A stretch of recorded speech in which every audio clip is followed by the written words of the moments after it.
Indian Prime Minister Narendra Modi remains one of the few leaders in the world who can reason with Russian President Putin to end the war in Ukraine. Surprisingly, despite calling for an end to Russian offensive, Putin bestowed Russia's highest civilian honor to Indian Prime Minister Modi, the Order of St. Andrew the Apostle. After the hug and the golf cart ride and walks in Putin's residence, Modi got down to business, playing the role of a global peacemaker.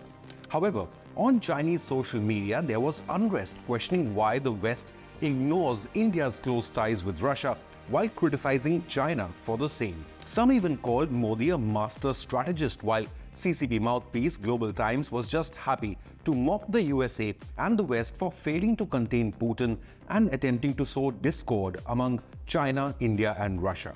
But here's the difference. While Prime Minister Modi went to Moscow and secured the release of all Indians trafficked into joining the Russian military, China has been accused of supplying weapon parts and supplies to aid the Russian war effort and thus prolonging the conflict.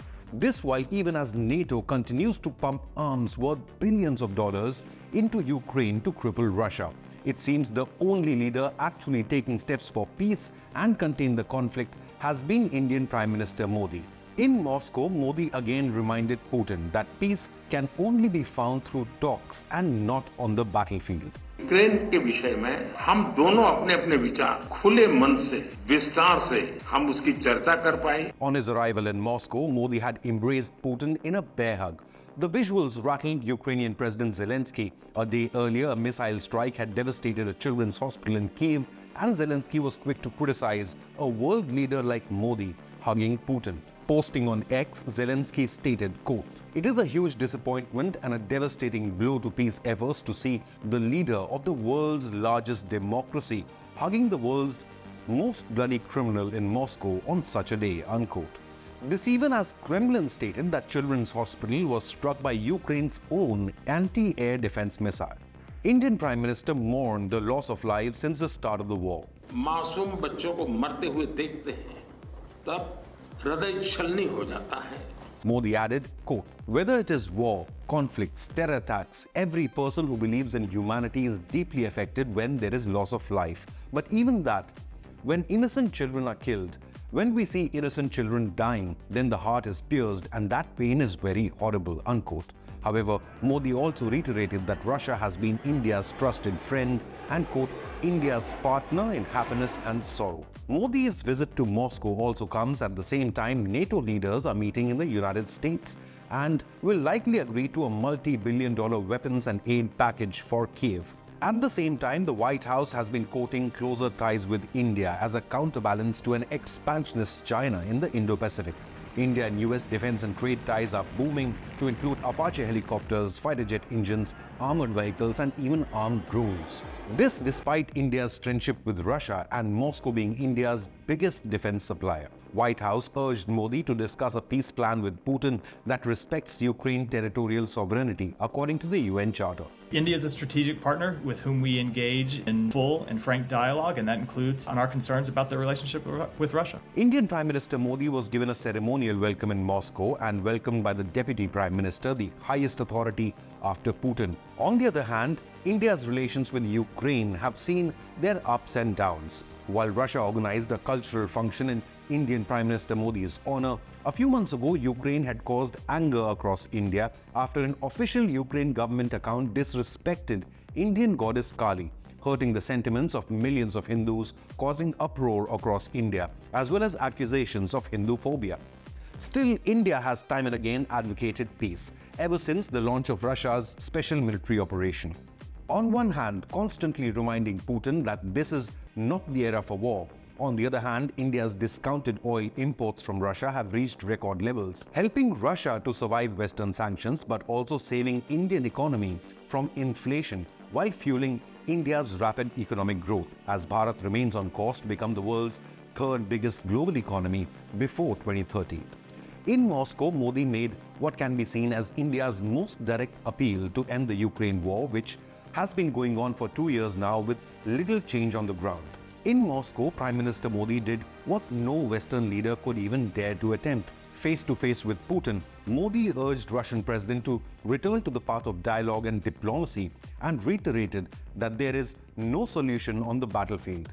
He further said, quote, "Between bombs, guns and bullets, solutions and peace talks are not successful," unquote. Due to its close ties with Russia, India has refrained from voting in favor of numerous UN resolutions against Moscow's actions in Ukraine. Earlier, India had been present in Switzerland in June to chart out a roadmap for peace in Ukraine. However, New Delhi chose to opt out of signing a joint statement of more than 84 countries. Perhaps India believes the path to peace is not what either the West or Russia has been advocating. Perhaps there is a need for a middle ground, but neither side so far has been willing to compromise. Can Prime Minister Modi be that leader with close ties with Russia and US-led NATO to bring both the sides to the negotiating table? For India to become a great power, it considers Russia an indispensable partner. With a friendship that has been nurtured ever since the Cold War, Russia is a key ally in critical sectors including defense, space technology, and even civil nuclear technology for India. New Delhi also realizes it will have to open doors for a greater partnership with the West as its economy becomes more central to the global supply chain, while the Indo-Pacific faces threats of Chinese expansionist ambitions. The Modi-Putin hug sent a clear signal to the world that under Modi 3.0, India will continue to follow an independent foreign policy, choosing to maintain steady relations with rival sides, Russia and the United States, simultaneously. Moreover, the Indo-Russian summit has made the United States realize that Putin is not as isolated as the White House had hoped for. All eyes are now on the NATO member nations, which are meeting in Washington on the occasion of their 75th anniversary.